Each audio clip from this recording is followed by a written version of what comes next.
a cigarette then. Give me a cigarette then.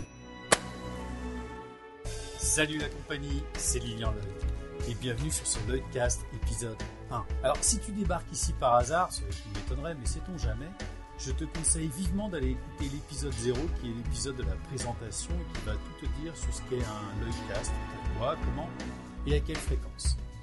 Pour rappel, dans le Lloydcast, il y a deux catégories. Les résonances, qui sont des sujets que j'aborde seul en espérant que ça résonne chez toi, et les remarquables, qui sont des échanges avec des personnalités que je trouve donc remarquables et ou inspirantes. Aujourd'hui, pour ouvrir le bal, j'ai la chance d'avoir comme invité une personne à la fois remarquable et inspirante. Elle est talentueuse, elle est redoutable, c'est une auteure que j'aime énormément, elle a un charme à faire fondre le goudron, mais si tu la siffles dans la rue, je ne donne pas cher de ta peau parce qu'avec sa pratique du Krav Maga, elle te fait devenir une hôtesse de l'air. Natacha Astuto, bienvenue. Salut Lilian, merci. Voilà, merci d'être donc, malgré toi, la marraine du Lloydcast. Oui, mais avec grand plaisir. Voilà, tu as 27 ans comme moi, hein. Oui. Tu as deux magnifiques filles, un mari qui fait peur mais qui en réalité est adorable. D'ailleurs, je le salue, Cédric. Tu as une activité professionnelle, mais tu es surtout auteur. Alors, tu dis auteur, toi, auteuse, autrice? Je dis auteur, ouais. D'accord, enfin, comme moi. Enfin, je dis auteur, mais j'écris auteur, ouais. Voilà. Donc, tu es auteur et comédienne. On s'est rencontrés à Annecy il y a 1 an et demi lors d'un festival de théâtre amateur dont le parrain de ce festival c'était Jean-Paul Allègre et ouais. Jean-Paul Allègre est notre parrain à toi et à moi d'écriture et il est aussi le parrain d'un autre camarade qui s'appelle Nicolas Maury que je salue au passage qui doit écouter cet épisode. Salut Nico. Alors, il va y avoir une tradition dans les Lloydcasts. Au début, je vais demander à mon invité qu'est-ce que tu prends, qu'est-ce que tu veux boire, je te sers quelque chose. Et comme c'est virtuel, tu peux prendre tout ce que tu veux. Ah, cool. Alors, une Guinness. C'est ta bière préférée? Ouais, en bière, oui, c'est ma préférée, ouais. Est-ce que tu bois quand t'écris? Non, c'est vrai, c'est une bonne question. Non, je ne bois pas quand j'écris. Je bois du café et de l'eau. T'es toujours sobre? Quand j'écris, ouais. C'est déjà assez difficile comme ça. Donc, tu as écrit une dizaine de pièces? Oui, à peu près, ouais. T'en as édité 2, 3? J'en ai édité 2, ouais, aux éditions Les Mandarines. Comment t'es arrivé, toi, à l'écriture? Un peu par hasard. Non, pas par hasard. J'ai toujours beaucoup écrit, beaucoup de choses. J'ai toujours aimé écrire. Et je m'exprime mieux par écrit que à l'oral, en fait. Et donc, je suis toujours passée par l'écriture pour m'exprimer. Et puis, mais c'est tombé un peu c'est arrivé dans un concours de circonstances. C'était en 2004. On avait un hôpital de la région qui fêtait ses 100 ans et puis la direction de l'hôpital s'est approchée des 3 troupes de la région et a demandé est-ce que les 3 troupes vous pourriez vous mettre ensemble et monter quelque chose pour fêter le centenaire de l'hôpital. Et à cette époque-là, ils avaient dit oui, ce serait bien que vous jouiez le malade imaginaire, le médecin malgré lui, enfin quelque chose comme ça, une pièce du répertoire. Et en même temps, il y avait un monsieur qui est un monsieur que j'aime beaucoup, qui s'appelle Jacques Devenoge, sous la direction duquel j'avais joué à plusieurs reprises dans une troupe qui s'appelle La Mouette, qui m'avait dit oui, mais et puis met toujours la pipe comme ça. Et il m'a dit à l'époque oui, moi je pense que tu devrais écrire quelque chose pour cet événement, c'est l'occasion. Toi, tu devrais écrire pour le théâtre. Et j'ai vraiment été surprise. J'ai dit ah bon, tu crois vraiment? Il m'a dit oui parce que tu as le sens du théâtre. Alors j'ai toujours pas compris ce que ça veut dire d'avoir le sens du théâtre. Mais bon, vu que lui qui est toujours d'ailleurs, je l'ai vu ce week-end dernier, un monument du théâtre de la région ici où je vis, je me suis dit bon, si lui il le dit, peut-être qu'il faut que j'essaie. Et du coup j'ai essayé, mais j'ai dit bon, écoute, je veux bien écrire quelque chose, mais si jamais c'est pas bon, il faut qu'on puisse monter autre chose si ça va pas, si ça vient pas. Et il m'a dit bon si jamais c'est pas bien, on jouera le médecin malgré lui ou le malade imaginaire. Donc en fait, tu vois, j'avais Molière en backup, tu vois. Donc sur le banc des remplaçants. Voilà.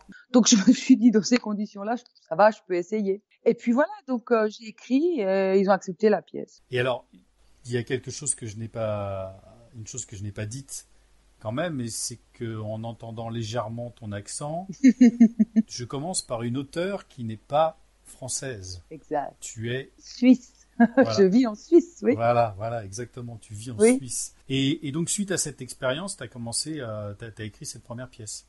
J'ai écrit cette première pièce qui s'appelle Un hôpital pour 6 francs, qui est une pièce en 9 scènes, en 9 tableaux, avec 36 ou 38 personnages, un truc un peu de fou comme ça, enfin une immense bastringue. Et ce que j'ai beaucoup aimé faire à l'époque, c'est que j'ai dû me plonger dans les archives, dans les coupures de journaux, de l'histoire de l'hôpital, puisque je voulais me baser sur la trame en fait qui était l'histoire de l'hôpital. Donc j'ai utilisé ça et après j'ai mis plein de choses qui ne sont pas du tout arrivées dans cet hôpital mais qui me faisaient rire ou qui me faisaient plaisir. Et donc ça m'a plu parce que j'ai finalement fait un tableau par décade et j'ai trouvé ça bien de faire ça comme ça parce que ça me permettait de faire jouer plein de monde et puis finalement de faire des tableaux qui avaient des styles différents. Il y en avait des plus dramatiques, des un petit peu plus comiques, des plus burlesques, enfin voilà. Donc j'ai pu faire plein de choses, m'amuser et puis j'ai pris goût de voir d'arriver à la première, de voir mes personnages prendre vie, de voir ce truc de fou quand t'as tous ces comédiens qui ont appris tes mots, ces metteurs en scène qui ont décidé de raconter tes histoires, qui ont mis tout ça autour. Enfin, ça a été un moment incroyable de voir le boulot qui est fait en partant finalement de mon travail et de dire ben on le prend comme quelque chose enfin comment dire, comme de l'argent comptant. On fait confiance, puis on y va, on travaille là-dessus. Et on se demande pourquoi le personnage fait ça, pourquoi il dit ça, comment il est. Enfin, il y a eu un immense travail autour de mon texte et j'ai trouvé que c'était presque trop d'honneur, quoi. Ça m'a un peu bouleversée à l'époque et j'ai eu envie de continuer à écrire.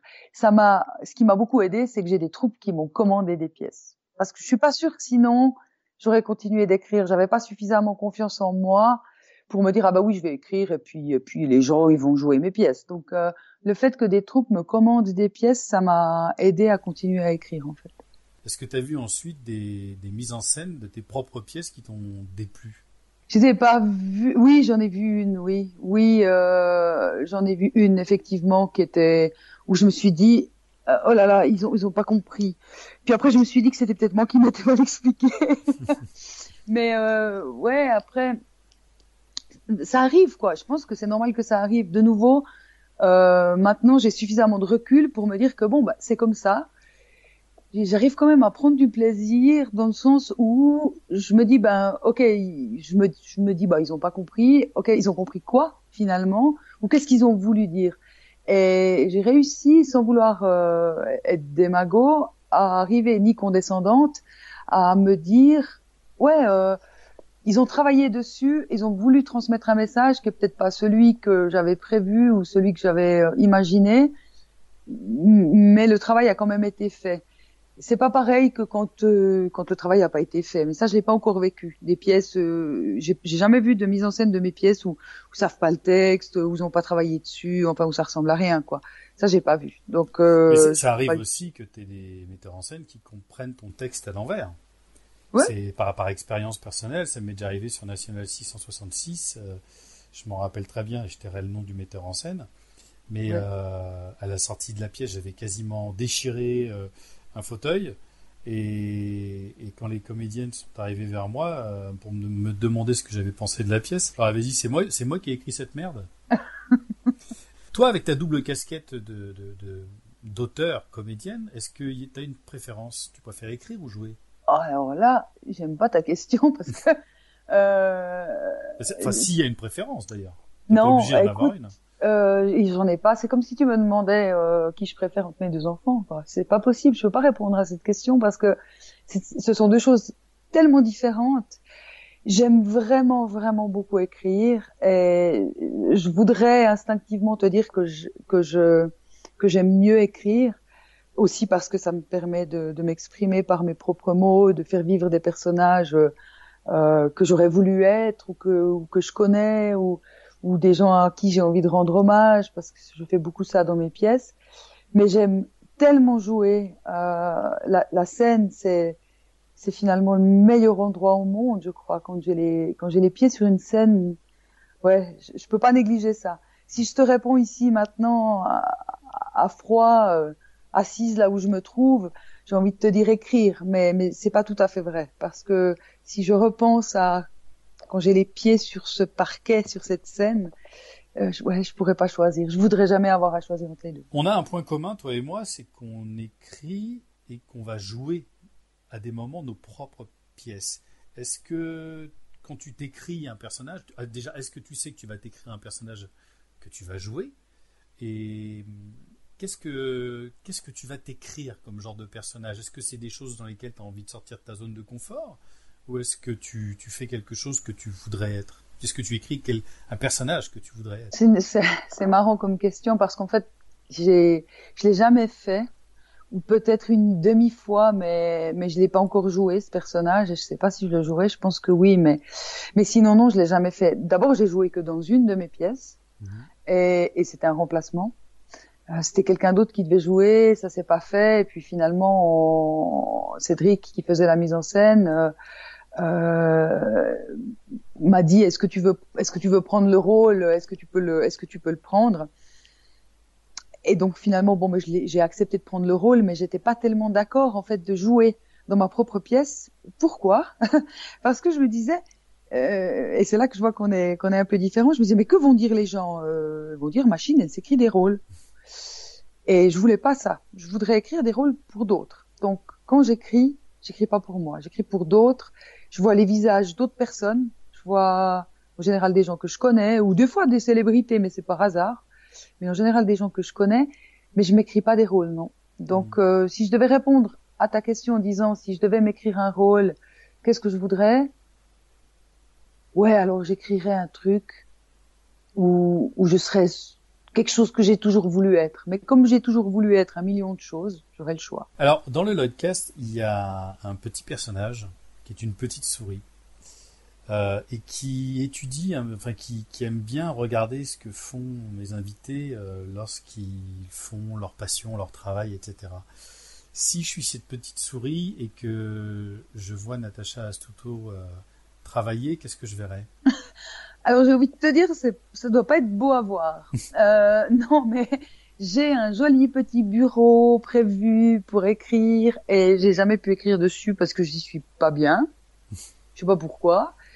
Et finalement, j'avais prévu d'écrire au sous-sol parce que c'est un endroit qui est cosy où je peux m'isoler et ça va pas non plus.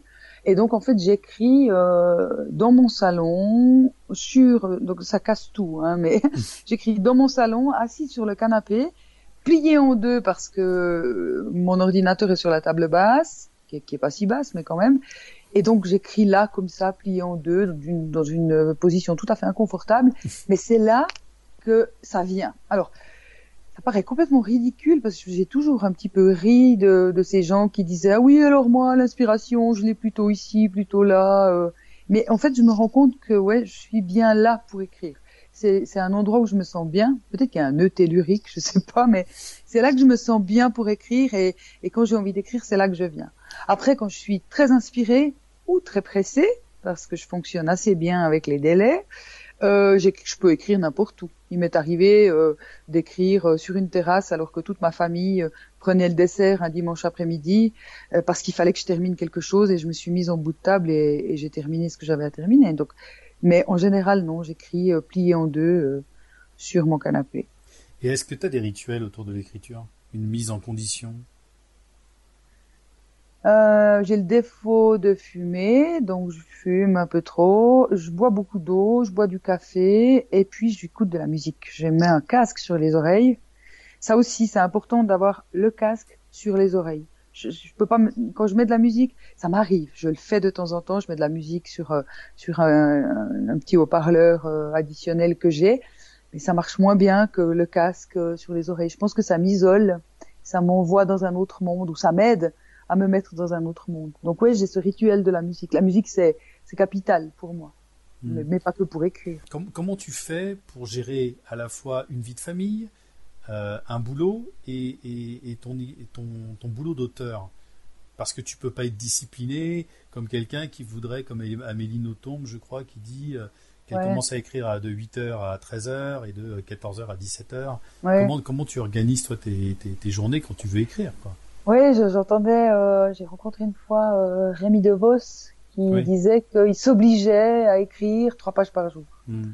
Et qu'avec ça, ben, ça lui permettait de terminer dans les délais, etc. Ou Amélie Nothomb qui se lève, je crois, même à 4 heures du mat, et puis elle écrit. Et puis quand je les écoute, ces gens-là, ouais, je les envie. J'aimerais bien pouvoir faire ça. Mais effectivement, j'ai un travail. Donc le matin, tous les jours de la semaine, je pars travailler à une demi-heure de route de chez moi. Et en fait, donc je peux pas avoir cette discipline où on pourrait dire, ben, à telle heure, je me pose et j'écris. Après, je les envie, mais je suis pas tellement sûre que je serais capable de le faire en fait. J'en sais Mm. rien du tout. J'écris le soir, j'écris la nuit parfois, et puis j'écris des jours comme ça où je suis complètement seule, où effectivement je fais que ça. Ça m'arrive d'être des week-ends où Cédric et les filles partent en week-end, où Cédric fait des mises en scène en France, fait une mise en scène actuellement avec une troupe qui est sur 2 pays. Donc il fait des petites résidences de 4-5 jours à l'extérieur. Et pendant ces moments-là, alors oui, là je ne fais qu'écrire. Je me l'impose. Je m'impose de dire tu fais pas autre chose. Je commence pas à lire un bouquin ou je m'impose d'écrire parce que j'ai des pièces en commande qui attendent, qui sont attendues. Et donc là, je m'oblige à écrire. C'est les moments où j'écris le mieux, c'est quand je suis seule, effectivement. Ouais. Toi qui nous écoutes, je te conseille vivement de lire Natacha Astuto parce qu'elle a une écriture que je trouve vraiment magnifique. Elle réussit, tu réussis quelque chose d'assez incroyable. Je trouve que tu as une écriture extrêmement ciselée. Tes dialogues sont toujours très courts, très claquants. Tu as aussi une écriture parfaitement scénarisée. Je, je sais de quoi je parle, je suis scénariste de formation. Tu as une écriture très très précise aussi dans tes didascalies qui ont fait effectivement presque des scénarios des pièces quand on les lit. Tu m'as donné l'opportunité d'en lire aussi en exclusivité. Donc je vois en tout cas que tu as une écriture qui est très descriptive. Euh, et je remarque à l'intérieur de ça aussi que tu as une inspiration, je dirais, presque américaine. Est-ce que l'Amérique t'inspire? Est-ce que les grands espaces t'inspirent? Oh là là, est-ce que l'Amérique m'inspire? Plus que ça, c'est un euphémisme que l'Amérique m'inspire. Oui, évidemment, en particulier les grands espaces. Oui, j'aime les grandes villes, les très très grandes villes. J'ai une fascination pour les grandes villes. J'ai toujours dit que j'étais quelqu'un d'urbain. Et puis finalement, je me rends compte que j'aime aussi les grands espaces pleins de vide, où il fait sec, où il fait chaud. Et c'est vraiment ce que j'aime particulièrement. Donc, le pays dans lequel je le vis n'est pas tout à fait celui-là, mais c'est vrai que j'ai cette attirance, mais je sais pas d'où ça vient. Je sais pas d'où ça vient, parce que la toute première fois que je suis allée aux États-Unis, j'y suis allée en me disant oui bon, de toute façon, j'ai tellement vu ça à la télé que de toute façon, oui, je vais pas être tellement surprise. Et j'ai vécu un choc. J'y suis allée en étant blasée ou en pensant que j'allais être blasée là-bas, en me disant que oui, bon ben voilà, comme ça j'ai pu dire que j'ai vu les States. Et en fait, non, c'est pas ce qui s'est passé. Ça a été une histoire d'amour, un coup de foudre. Et donc effectivement, ça m'inspire. Après, pour ce qui est des dialogues, des histoires, ah bon, après je suis une enfant de la télé, quoi. Hein, faut pas non plus se voiler la face. Je suis une accro aux séries télé, donc j'en ai tellement vu et binge-watché, ah non, comment on doit dire en français, dévoré, que du coup, ouais, ça m'est arrivé de me coucher à 3 heures du matin en pleine semaine parce que je voulais voir le dernier épisode d'une saison. Donc en fait, forcément, ça m'influence. Quand j'écris, je me dis pas ah oui alors je vais écrire au style de ou ah bah tiens je vais faire un truc genre Breaking Bad ou je vais faire quelque chose genre House of Cards ou je sais pas quoi. Pas du tout. Mais je pense que c'est à l'intérieur de moi. Ça m'a imbibé, j'imagine. Justement, ça me fait penser on est de la même génération, même si on a 27 ans. On est aussi des enfants de la pop culture. Moi, je sais que je suis quelqu'un qui lit très très très peu, mais je me sens comme toi énormément inspiré par les séries américaines, ce genre de choses, parce que je trouve qu'ils ont un talent d'écriture là-dedans, non seulement pour les histoires qui sont épiques, qui sont grandes, mais aussi pour les personnages qui sont toujours tellement bigger than life même le mec ordinaire, effectivement, tu parlais de Breaking Bad, Ouais. moi je vais te parler de Six Feet Under, qui Ouais. pour moi a été une révélation, cette série. Moi, une des révélations que j'ai eues, c'est The Wire. C'est une des séries qui s'appelle en français Sur écoute, qui était une vraie révélation parce qu'elle est construite d'une manière inédite à ce moment-là, parce que les personnages sont réels et parce que c'est une série qui se voile pas la face, et puis toute cette finalement toute cette vie cachée ou qu'on veut cacher de Baltimore m'a complètement fascinée à l'époque. Et je crois que c'est cette série-là, qui est une vieille série d'ailleurs maintenant pour aujourd'hui, qui m'a fait commencer à être fascinée par ces séries. Je crois que ces dernières années, on a été vraiment gâtés par les séries. Et les Français commencent à faire des bons trucs. Il y en a quand même quelques-unes qui arrivent, effectivement. Oui, effectivement. Est-ce que ça t'intéresserait justement de participer ou d'écrire une série ou d'avoir une idée par rapport à ça? Oui et non. C'est-à-dire que je rêverais, je préférerais jouer dans une série, mais je crois que j'aimerais beaucoup écrire une série, mais je pourrais pas le faire seule. Parce que c'est une immense. Bon, de toute façon, rares sont les séries qui sont écrites par des gens seuls, mais finalement, je pense que je préfère écrire des scènes, écrire des moments, des dialogues, plutôt que des histoires. Et du coup, je sais pas, construire une fresque comme Game of Thrones, par exemple, je me perdrais dedans tu te sens par plus contre, dialoguiste que dramaturgiste, en tout cas dans la construction de la dramaturgie. Complètement, complètement. Tu es auteur, donc. C'est le monde de l'écriture, comme beaucoup d'autres mondes aussi, est un monde encore d'hommes, même si on sent qu'il y a quelque chose qui est en train de se passer ces derniers mois. Est-ce que moi je vois très très peu finalement d'auteurs femmes au théâtre réussir. Je trouve finalement que j'ai assez peu de confrères. Est-ce que tu sens quelque chose, soit du l'ordre de, enfin je sais pas, tu vois, un rapport de force entre hommes et femmes? Est-ce que t'es considéré? Est-ce que tu sentirais comme un plafond de verre aussi de ce côté-là? Ça a été une surprise pour moi totale en fait parce que j'ai une formation d'ingénieur en mécanique, donc j'évolue dans un métier dit masculin depuis fort longtemps, bien que je n'ai que 27 ans. Et puis en ayant toujours vécu ça, donc dans un monde majoritairement masculin, j'ai été surprise que dans le monde de l'écriture, ce soit le cas. Parce que je m'y attendais pas, en fait. Bon, déjà, j'y avais pas pensé, évidemment. Mais je m'y attendais pas. Et j'ai mis long à me rendre compte que, en fait, il y avait peu de femmes. Je pensais que dans l'écriture, c'était plus égal, en fait, qu'il y avait 50% d'hommes, 50% de femmes, j'en sais rien. Et en fait, non, effectivement, on est obligé de constater que non. Et j'arrive pas à bien comprendre de quoi ça vient. Que ça me dérange, oui, c'est un fait. Que j'en souffre, ou que je le remarque. Je suis pas suffisamment jouée aujourd'hui, ou peut-être pas suffisamment dans les réseaux parisiens comme toi tu peux l'être, pour le sentir comme ça en face à face, on va dire. Je l'ai vécu plutôt en discrimination positive jusqu'ici, c'est-à-dire que j'ai été invitée dans des tables rondes dans certains endroits parce que j'étais une femme. Et que ça tombe. Oui, et en plus j'étais une femme, j'étais jeune malgré tout par rapport à certains auteurs qui sont bien plus âgés que moi, et en plus je venais de Suisse. Ce qui faisait qu'avec ça, tu faisais d'une pierre trois coups. Tu avais quelqu'un qui venait de l'étranger, qui était une femme, et puis qui rajeunissait un tout petit peu, qui descendait un peu la moyenne d'âge. Donc One stone, three birds. Exactement, one stone, three birds. Et du coup, voilà, j'y ai plutôt jusqu'à maintenant tiré avantage, mais après il y a tout ce que je vois pas. C'est-à-dire tous ces éditeurs qui, avant que les mandarines publient Le Dernier Train en 2014, tous ces éditeurs qui m'ont dit non, tous ces comités de lecture à qui j'envoie mes pièces qui me disent non. Je sais pas. Peut-être que c'est dû à ça, je sais pas, ou peut-être aussi que c'est parce que je suis pas pistonnée, je ne sais pas.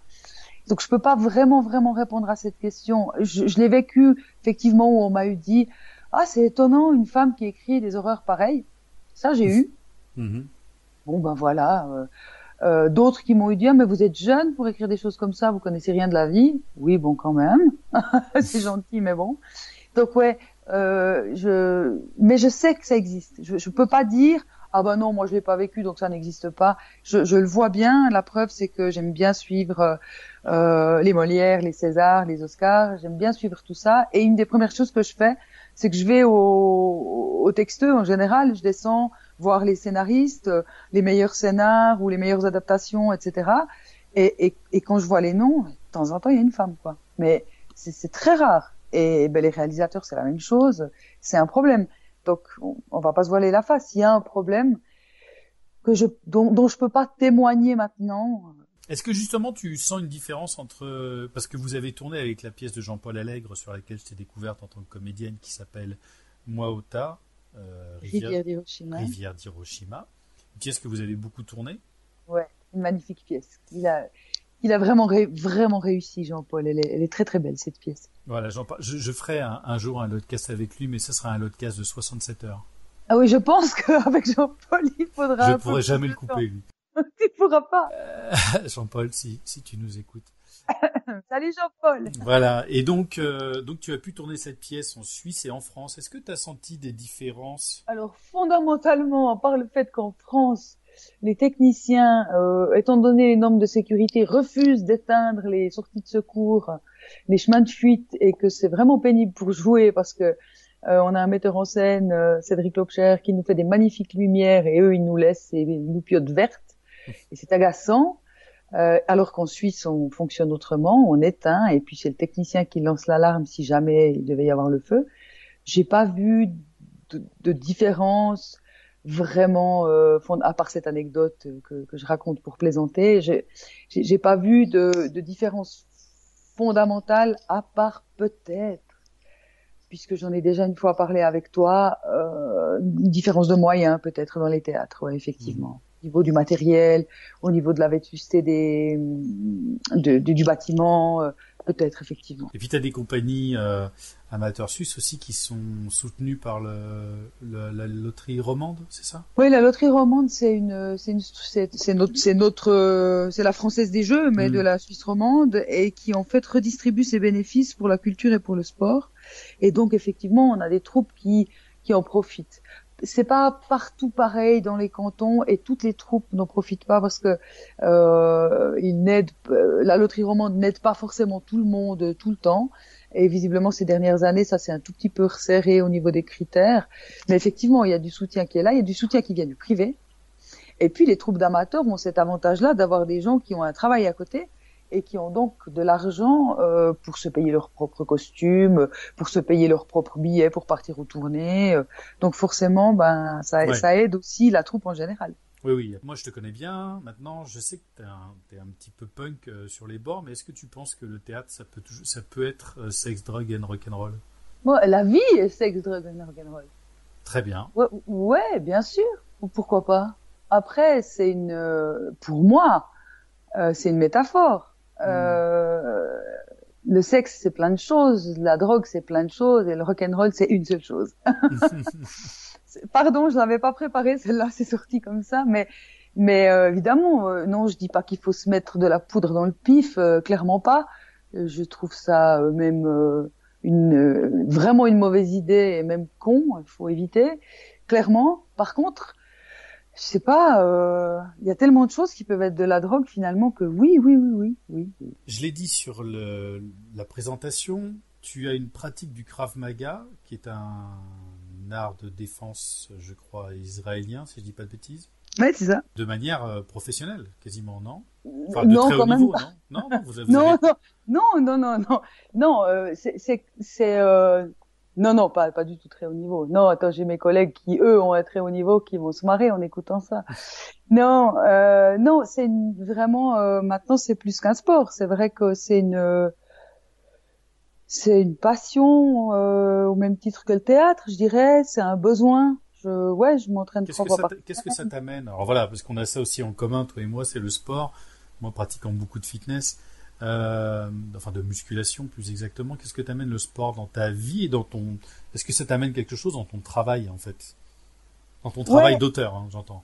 Ouais, plus dans mon travail de comédienne que dans mon travail d'auteur, je dirais, quoique ça m'apporte un équilibre. Ça m'apporte un équilibre entre mon corps et mon esprit, j'ai envie de dire ça comme ça, ouais, le fait de bouger, le fait de pouvoir avoir une meilleure mobilité, de me sentir bien dans mon corps m'aide à jouer.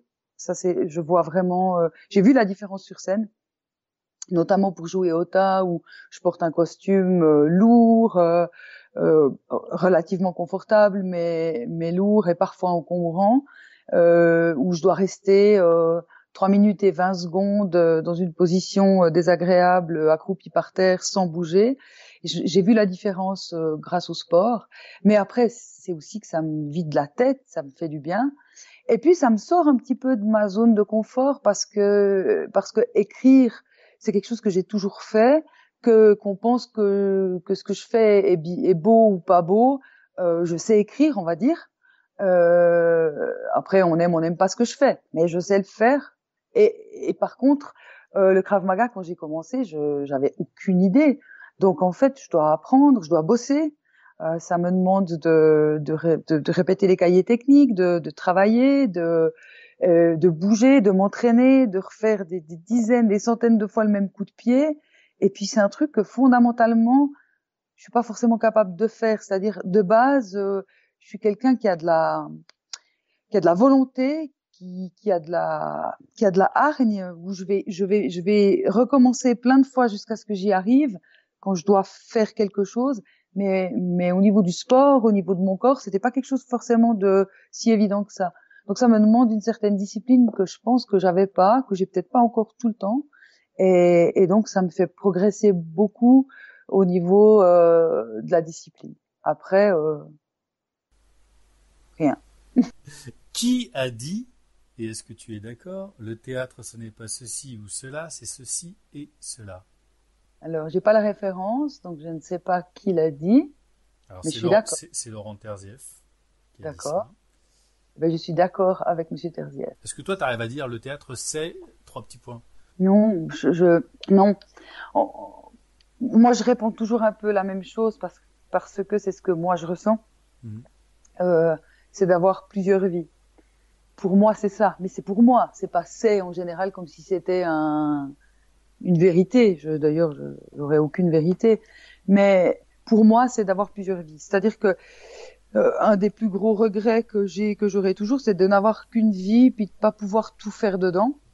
Et du coup, le théâtre me permet ça. Le théâtre me permet d'être une rivière, me permet d'être plein de personnages qui vivent en Arizona, me permet là maintenant d'être dans les années 40, dans la résistance française.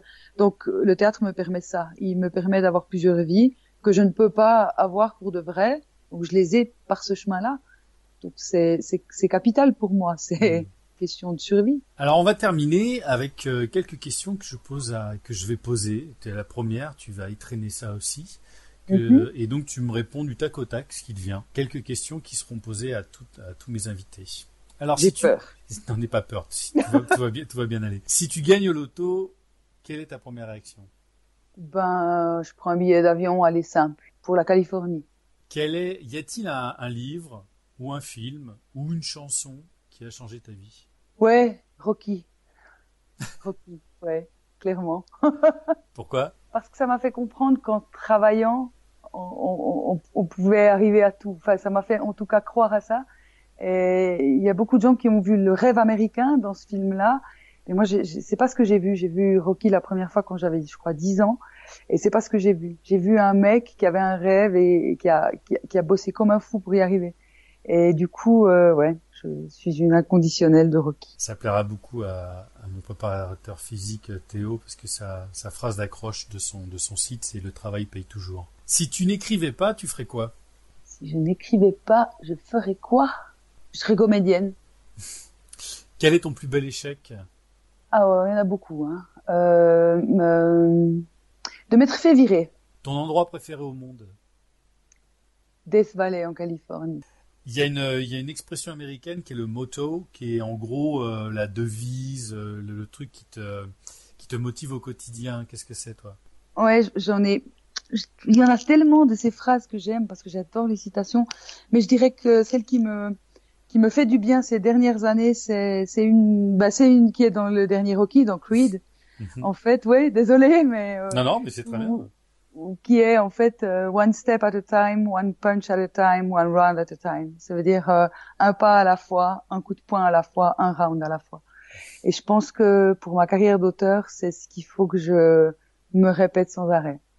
Un jour après l'autre, un pas après l'autre. Et pour terminer, quel est ton mot préféré? Putain.